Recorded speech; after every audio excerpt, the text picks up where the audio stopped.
Hello, Fat Guys fans. Today we are going to check out the Bighorn 1500 degree infrared grill. So we're going to fry up some steaks on it. We're going to do a little bit of potatoes and some peppers and just check it all out. I've been watching some videos about this grill and I'm real excited to try it out today. So stay with us. Let's see how it does.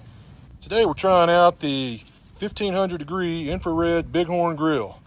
And I've been looking forward to this one because this is something that I think could be a really game changer for cooking steaks and all that stuff, because it's supposed to only take about 4 minutes to cook a good ribeye steak. So we're going to check it out today. I've got it heating up right now. As you can see, it's smoking a little bit. From the manufacturer, it says let it cook a little bit right when it first starts up because it's going to burn off all the factory oils and all that sort of stuff.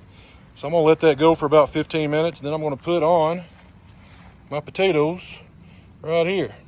So let's see how we did all this first, and then we'll come back and start the grill up. Now, if you're like me, a good potato always makes steaks better. You can have it in a variety of ways: baked potato, cubed potatoes, whatever you want to have. But I'm going to do cube today because I want to see how this grill cooks these. And I can tell you about right now, by the end of this video, you're going to be impressed with what it does.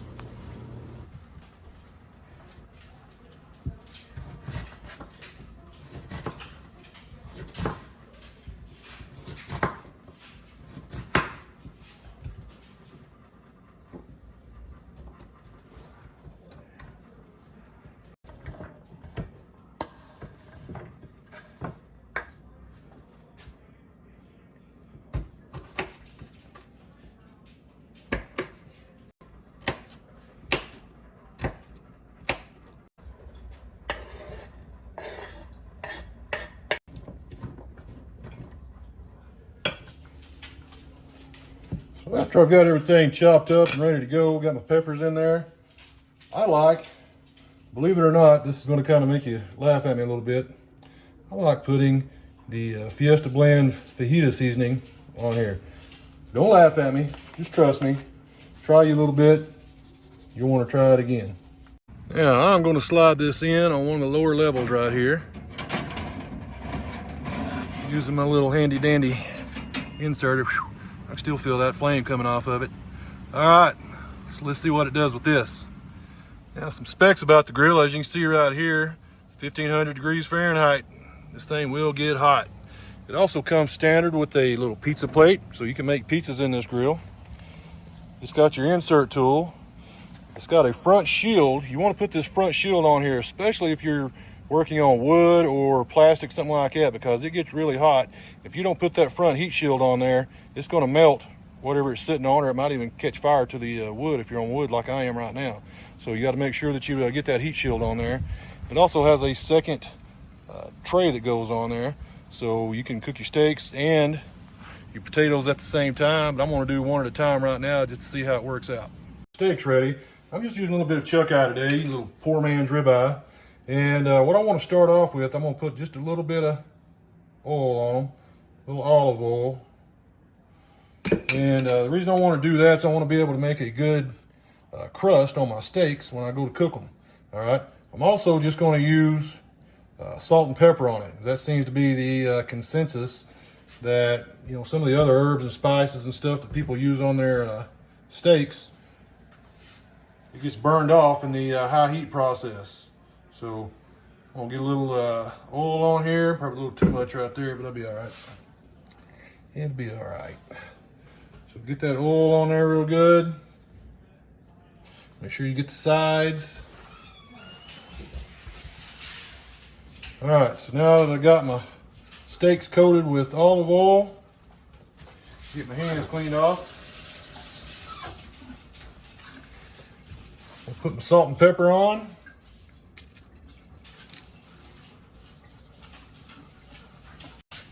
You hear still breathing in the background.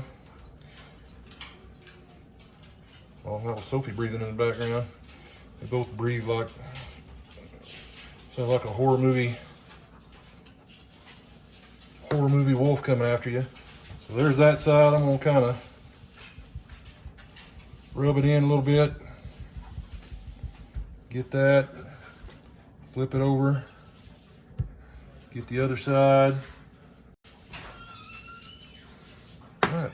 That should do it right there. So those are ready to get put on the grill.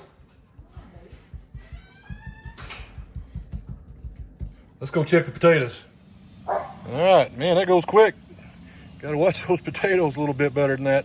All right, so I'm going to get these stirred up real quick. I can feel that heat right here. So definitely, if you're going to stir your potatoes around and all that stuff, do not stick your hand inside there.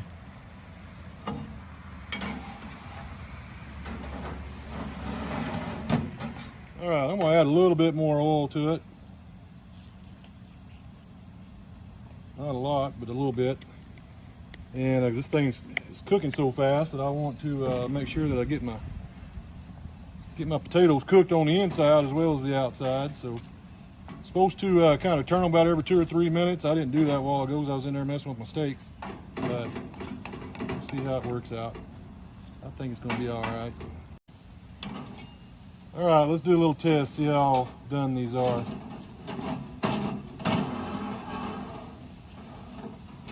Pull that out right there.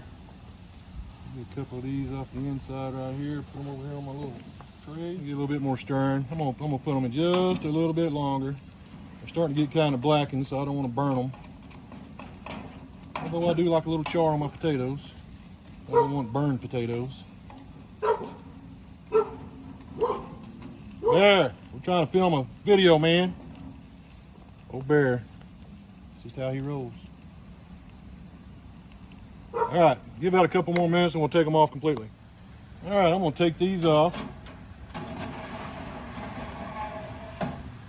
I'm gonna set them right over here on the little pizza brick. All right, now I'm gonna put this on the second from the top grate. Let it get on up there. Let's see how this works. There it is. It's supposed to be a fast sear. So you leave it on the top like that for 2 minutes. Then you take it down a notch or two, you flip it over, and you go for another 2 minutes down a couple of notches. Now you'll notice down here on the bottom, it's got this little angled drip tray. And what it does, it just lets the grease hit that tray and it rolls it off into the catcher tray right below it. All right, so that's 2 minutes. A little over 2 minutes. Pull this out. Oh, that's looking good. Look at that. Oh yeah, not bad. Not bad. Bear, get away from that. Bear trying to get him something to eat. All right, so that's what it looks like flipped. So now I am going to go back and I'm going to put it down a couple of notches. A little crooked. There we go, now it's good. We're right there with it. I'll leave that going for another 2.5 minutes and we'll pull it off and we'll cut it open. We'll see how it looks. So far, so good. All right, time to take them off. Let's see how it turned out. Oh yeah, that's looking good. All right, checking my internal temperature here. It's about almost 140, so we're good. Time to go eat. All right, so let's see what it looks like on the inside on this one. Oh yeah, oh yeah. Right there where you want it. That's the sweet spot right there. Look at that. Here's your other piece. Nice. That's about as well as you can cook a steak right there if you're wanting it kind of medium to medium rare.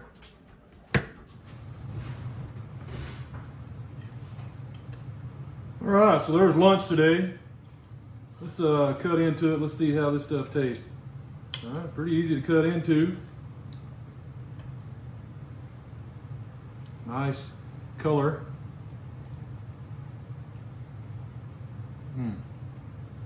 Tastes really good. Now I'm a guy, I usually like more seasoning and stuff on mine. Trying this out the first time, I just wanted to see what would work. The olive oil and salt and pepper seems to be all right. Not bad. Got a good flavor to it. I'm gonna try some different stuff as I go along with it. All right, now potatoes. Potatoes are pretty good. I charred them a little bit too much. They're not bad. That'll just come with time, you know, figuring out the grill a little bit better and all that stuff. One thing I probably did also, when I added that second little bit of oil, I probably should just left it like it was. It didn't need any more oil. Still good though. Tastes really good. I actually got the fajita seasoning and the garlic on those. Good stuff, I'm telling you. If you haven't ever tried the Fiesta brand fajita seasoning on stuff like this, it's really good. Try it on your fajitas also. Really good.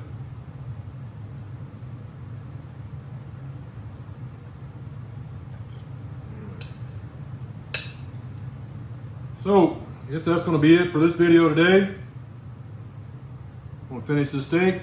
It's Saturday. I'm going to go watch some college football. Roll Tide. And we'll see you next time. Get out and explore.